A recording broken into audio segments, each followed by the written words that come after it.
There's a jar in my parents' kitchen. Been there my whole life. Ceramic, blue and white, sits on the counter next to the coffee maker. And every single day, without fail, my dad drops his loose change into it. Quarters, dimes, nickels, whatever's in his pocket. Doesn't count it, doesn't think about it, just drops it in. I used to think it was pointless. We're talking maybe $5 a week. What's the point? Then one year, when I was 16, he emptied that jar, took it to the bank, counted it with me. $3,200. I couldn't believe it. $3,000 from loose change. He looked at me and said something I'll never forget. Small things, done consistently, become big things. Most people never learn that. That jar wasn't about the money.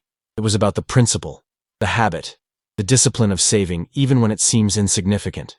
That's how Jewish families save. Not with dramatic sacrifices or extreme budgets. With systems, with consistency, with respect for every dollar like it matters, because it does. And over time, those small consistent actions compound into serious wealth. Not because of magic, because of math and mindset combined. Most people save wrong. They save what's left over after spending. Jewish families flip it. They save first, then spend what's left. That simple reversal changes everything.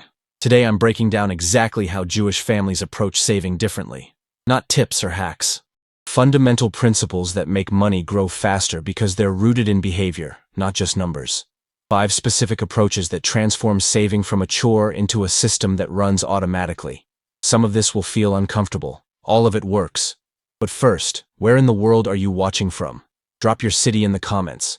Mexico City, Melbourne, Dubai, Boston, Johannesburg. I want to see this community spread across the globe because these saving principles work everywhere. Type your city below right now. Let's see how far we reach. First major difference in how Jews save. They automate everything before willpower gets involved. Here's what most people do. They earn money. It hits their account. They see the balance. They feel rich for a moment. Then they spend. Bills, shopping, eating out, subscriptions.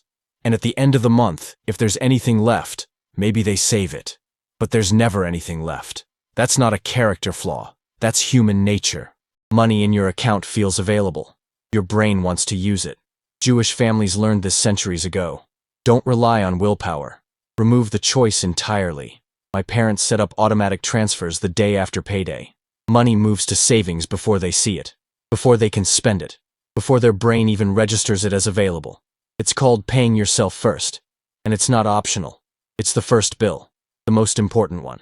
10% minimum, usually more, straight to savings before anything else happens. This removes emotion from the equation. Removes temptation, removes the monthly decision of whether to save.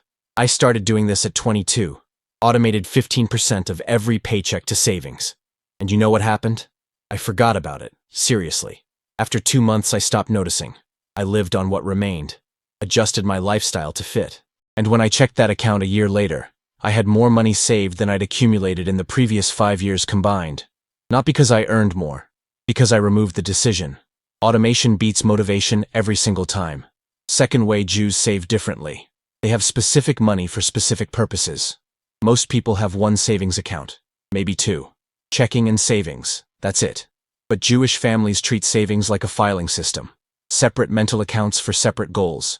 This isn't about having 10 bank accounts, though some do. It's about assigning every saved dollar a job before it's needed. Emergency fund money, house down payment money, kids' education money, retirement money, vacation money. Each pool has a purpose. Why does this matter? Because when all your savings lives in one account, it feels like a pile of available cash. Something breaks, you dip into savings. Want something? You dip into savings. The money has no identity. But when you mentally separate it, when this money is for emergencies and that money is for college, suddenly you can't just take from it. It has a job. You assigned it a mission. And taking money from your kid's education fund to buy a new TV feels different than just taking from savings. My aunt keeps envelopes. Literally. Cash in labeled envelopes in a safe. Medical emergency, property tax, bar mitzvah. Each envelope has a purpose. And she never, ever mixes them. That physical separation creates psychological barriers that protect the money. You can do this digitally. Separate accounts, separate sub-accounts. Even just a spreadsheet tracking what portion of your savings serves what purpose. The method doesn't matter. The separation does. Because purpose protects money better than willpower. Third principle Jewish families use. They save in percentages, not amounts. Here's what most people do. They decide to save a fixed amount, $50 a week, $200 a month, whatever feels achievable. And that works until income changes. You get a raise? Still saving $50 a week. You take a pay cut? Still trying to save $50 a week, which now feels impossible. Fixed amounts don't scale with life. Jewish saving philosophy uses percentages. You save a portion of what you earn, 10%, 15%, 20%, whatever your target is. This scales automatically. Earn more, save more, earn less, save less, but you're still saving. And here's the magic. When you get a raise, your savings increases without you feeling it. You were already living on 90% of your income. Now you're living on 90% of a higher income. Your lifestyle improves slightly, but your savings grows significantly. I watched my cousin do this. Started his career saving 10%. Got promoted, bumped to 15%. Promoted again, went to 20%. And because he never lived on his full income, he never felt the pinch. Meanwhile, his savings grew exponentially. Not because his income grew linearly, because the percentage meant every raise accelerated his wealth building. That's compound behavior, not just compound interest. Fourth way, Jews approach saving. They view it as insurance, not sacrifice. Most people hate saving. Feels like deprivation. Like you're giving up fun now for some theoretical future benefit. But Jewish families frame it completely differently. Saving isn't sacrifice. It's protection. It's insurance against the unexpected. And when you've got generational memory of unexpected things happening, deportation, economic collapse, persecution, you don't see saving as optional. You see it as survival. My grandfather saved obsessively. Not because he wanted to be rich. Because he remembered being poor. He remembered having nothing. He remembered needing to flee with whatever fit in a suitcase. So every dollar he saved was a dollar of security, a dollar of freedom, a dollar that meant his kids wouldn't experience what he experienced. That reframe changes everything. You're not depriving yourself. You're protecting yourself. You're building a cushion between you and disaster. This mindset makes saving easier because it's not about delayed gratification. It's about present security. The money sitting in your account right now is making you safer right now. Not in 30 years. Now. Because if something breaks, if someone gets sick, if work disappears, you're okay. That feeling of being okay, that's worth more than whatever you're not buying. When you internalize that, saving stops feeling like sacrifice and starts feeling like self-care. Fifth principle that makes Jewish saving grow faster. They never stop at just saving. They put saved money to work immediately.